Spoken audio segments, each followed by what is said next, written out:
सब देखने और सुनने वालों को मोहब्बत बरा सलाम। नाज़रीन, मुजीबुर रहमान शामी ने एक बयान दिया था और इस वक्त सोशल मीडिया पे इश्तिहार चल पड़ा है, दुनिया टीवी से भी इसको निकाल दो, और उसके चेहरे पे भी कालक लगा दी गई है। हमारे साथ है इरफान अहमद खान साहब। खान साहब, एक बयान देने से ही जज्बात को तकलीफ पहुंच गई, क्या हो गया? जाहिर है कि उन्होंने जो बयान दिया है उसके अंदर उन्होंने तहरीर लब्बैक का नाम लेके उनको कंडेम किया है। और तहरीक लब्बैक वाले जो है ना, वो इस तरह अपने कहने बिखरे हुए हैं कि वो किसी बात अपने खिलाफ कोई बात सुनने के लिए तैयार नहीं है। वो लोग यही समझते हैं कि जो वो कर रहे हैं वो इस्लाम की खिदमत है या हम इस्लाम के लिए कर रहे हैं। असल में तो उनकी बैक पे भी कोई ना कोई है जो उन्हें इतनी जरूरत हुई है। मुजीबुर रहमान शामी कोई छोटा सा आदमी नहीं है, छोटा मोटा सहाफ़ी नहीं है। इस वक्त जो सीनियर सहाफ़ी हैं उनमें उनका शुमार होता है। और जो जर्नलिज्म की दो ग्रुप्स बने हुए हैं, जो एसोसिएशन बनी हुई है, उसमें एक एसोसिएशन के वो सदर हैं और अपनी आवाज़ बाहर उन्होंने को वो जमात के मुखालिफ है और नज़रियाती तौर पर तो उन्होंने हमेशा मुखालफत की है। और ये पहली दफ़ा उन्होंने इस तरह खुलकर इजहार किया है और वो लोगों को बर्दाश्त नहीं हो रहा। असल में तो आप देखें जो हालात हैं जिसकी वजह से आपको वो दोबारा इस्तेकाम पाकिस्तान के नाम पे ऑपरेशन फौज करना पड़ रहा है, जिसकी तफसीलात अब सामने आनी शुरू हुई हैं। तो ये इंतहा पसंद ग्रुप जो है ये आपे से बाहर हुए हैं और इसलिए उनमें से एक ग्रुप जो तहरीक अल्वान तो नहीं है, तहरीक लब्बैक वाले हैं, वो हर लिहाज से जमात के ऊपर या अहमदियत कम्युनिटी के ऊपर दबाव रखना चाहते हैं कि भाई वो जिंदगी उनके कहने के मुताबिक गुजारें। और जो जाहिर इसकी इजाजत नहीं जाती है, संजीदा तबका पाकिस्तान का मजहबी इख्तलाफ होना और बात है, लेकिन जो शहरी हकूक है वो गजब करने के लिए तो लोग बहरहाल उनकी हिमायत नहीं करेंगे। और इस तरीके लब्बैक वाले इस पर यही चाहते हैं कि उनके शहरी हकूक जो है वो भी सलब कर लिए जाए अहमदियों के। और जिस तरह वो जिंदगी चाहते हैं कि तहरीक लब्बैक चाहता है कि इस तरह अहमदी जिंदगी गुजारे, उस तरह वो जिंदगी गुजारे। तो ये बहरहाल इससे मजीद फसाद बढ़ेगा और रियासत को इस तरफ तवज्जो करनी चाहिए, हुकूमत को भी इस तरफ तवज्जो करनी चाहिए। अब जो उन्होंने नया अज़म इस्तेकाम शुरू किया है पाकिस्तान के अंदर, वो खाली सूबा सरहद या बलोचिस्तान में ना हो, बल्कि उसकी जो पाकिस्तान के अंदर जड़ें हैं और जितनी भी तंजीमें हैं, जितनी मजहबी तंजीमें जो इंतहा पर तंजीमें, उनके गढ़ जो है पंजाब के अंदर है, उनके ऊपर हाथ डालेंगे तो तब ये हालात ठीक होंगे, वरना ये मामला जो है आप बढ़ती चले जाएंगे। जी सर, आप समझते हैं कि इतना आसान है उन लोगों पे हाथ डालना? फजल रहमान ग्रुप पे है, उधर से आपके सामने तरीके लब्बैक वाले है, क्योंकि उनके वो तो एक अल्फाज जो बोलेंगे वो बर्दाश्त नहीं कर रहे, तो बाकी चीजें कैसे बर्दाश्त कर सकते हैं कि उनके ऊपर हाथ डाला जाए? देखिए, हुकूमत के इख्तियार में सब कुछ होता है। अगर हुकूमत एक तहिया कर लेना काम के लिए तो वो खड़ी हो जाए तो वो कर लेती है। आपको नहीं पता स्वात ऑपरेशन में इन लोगों ने क्या कुछ किया था। सिर्फ ये है कि पब्लिक में बात नहीं आने दी या सेंसर लगा दिए मिलिट्री ने अपनी बातों को, लेकिन स्वात के अंदर हर चीज कंट्रोल से बाहर थी और उसको इन्होंने कंट्रोल कर दिया था कि नहीं कर लिया था जब ये खड़े हुए थे। जो कुछ राहील शरीफ का ऑपरेशन हुआ है, राहील शरीफ ने ऑपरेशन किया, उसको जरा ज़हन में रखे कि क्या कुछ वहां पे नहीं हुआ था। फिर लाल मस्जिद इस्लामाबाद। इसलिए अगर हुकूमत के पास इख्तियार है, हुकूमत अगर खड़ी हो जाए एक काम करने के लिए, उसके लिए कोई मुश्किल नहीं है, हुकूमत का कोई नहीं ठहर सकता।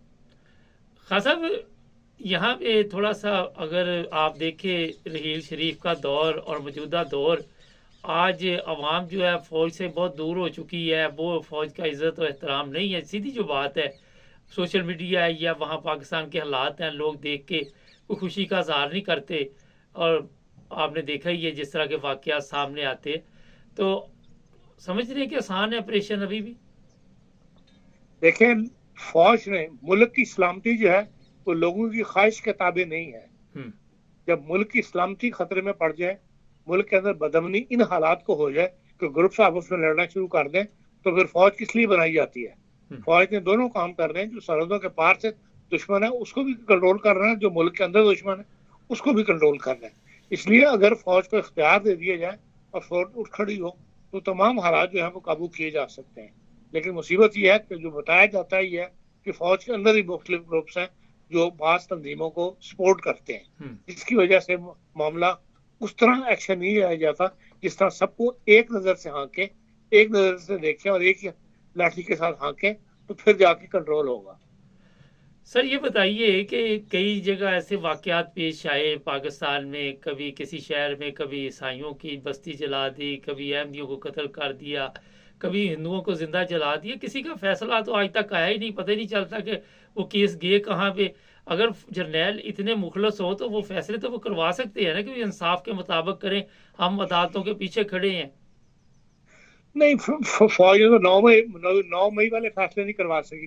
اس معاملے میں فوج کتنی سیریس تھی، انہوں نے اپنے ریٹائرڈ فوجی جو ہے ان کی اولادوں کو بھی نہیں بخشا۔ لیکن یہ ہے کہ جہاں سول قانون کے تحت مقدمے درج ہو گئے، انہوں نے کہا جی نہیں، آپ فوجی مقدمے نہیں چلا سکتے۔ اب باہر کے کورٹس نے بھی اس معاملے میں ان کا ساتھ دیا، حالانکہ پارلیمنٹ جو ہے وہ یہی چاہتی ہے کہ جو فوج کر رہی ہے ان معاملات میں ان کو فری ہینڈ ملنا چاہیے۔ جو نون لیگ کی حکومت ہے یا نون لیگ کے اتحادی تھے، ان سب کی اس وقت بھی یہی خواہش تھی اور اب بھی ان کی بھی یہی خواہش ہے۔ لیکن یہ کہ ہماری جو ہائر کورٹس ہیں وہ اس معاملے میں رکاوٹ بنی ہوئی ہیں، یا تو ایک ایمرجنسی لگائی جائے، کوئی ایسا قانون نافذ کرے پارلیمنٹ۔ بات یہ ہے کہ اس کو معاملے کو جتنا سیریس ہے اتنا سیریس حکومت نہیں لے رہی، حکومت صرف فوج کی طرف دیکھ رہی ہے۔ فوج کو سپورٹ چاہیے پارلیمنٹ کی، حکومت کی۔ اگر پارلیمنٹ کو ایسا ایمرجنسی قانون نافذ کروا دے، اس وقت پاس کر دے، اس کے تحت فوج کے پاس اختیارات ہوں اور وہ ان تمام مذہبی تنظیموں کو پکڑنے کے لیے، ان کے منہ بند کرنے کے لیے، ان کو رائے راست پر لانے کے لیے اقدامات اٹھانے شروع کر دے، تو معاملات درست ہو سکتے ہیں۔ لیکن یہ ہے کہ پارلیمنٹ اور حکومت کو باقاعدہ فوج کا ساتھ دینا پڑے گا، خالی بیان بازی نہیں۔ سر آپ نے بتایا پارلیمنٹ تو خود مذہبی جماعتوں کو استعمال کر کے یہاں تک پہنچتی ہے، جس طرح بھی ہوتا ہے، تو وہ کس طرح ایکشن لے سکتے ہیں؟ دیکھیں، اگر وہ ایکشن لیں گے تو جو آپ کی عدلیہ ہے، عدلیہ کے آگے صرف پارلیمنٹ ہی کھڑی ہو سکتی ہے۔ ایسی قانون سازی کر دیا کہ عدلیہ مجبور ہو جائے کہ ہاں جی پارلیمنٹ نے یہ چیز پاس کی ہوئی ہے، ہم پارلیمنٹ کے کام میں مداخلت نہیں کر سکتے۔ یا تو اپنی سیاست چمکا لیں مذہبی پارٹیوں کو ساتھ میں لا کے، نون لیگ والے اور پیپلز پارٹی والے، اور یا پھر یہ ہے کہ ملک کو اگر بچانا ہے ان آفت زدوں سے تو پھر یہ ہے کہ بھئی ان کے خلاف ایکشن کرنے کے لیے متحد ہوں اور ایک آواز کے ساتھ جو ہے تمام سیاسی پارٹیاں وہ اقدامات اٹھائیں۔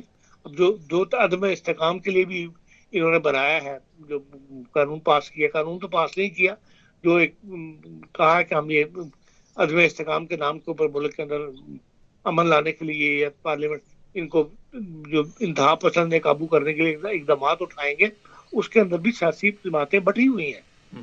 جو صوبہ سرحد کی سیاسی جماعتیں ہیں ان کے اندر جنہوں نے ووٹ لیے ہیں وہ ساری اس کی مخالفت کر رہی ہیں۔ تو ایسی صورتحال کے اندر تو فوج بھی پوری طرح اقدامات نہیں اٹھا سکے گی۔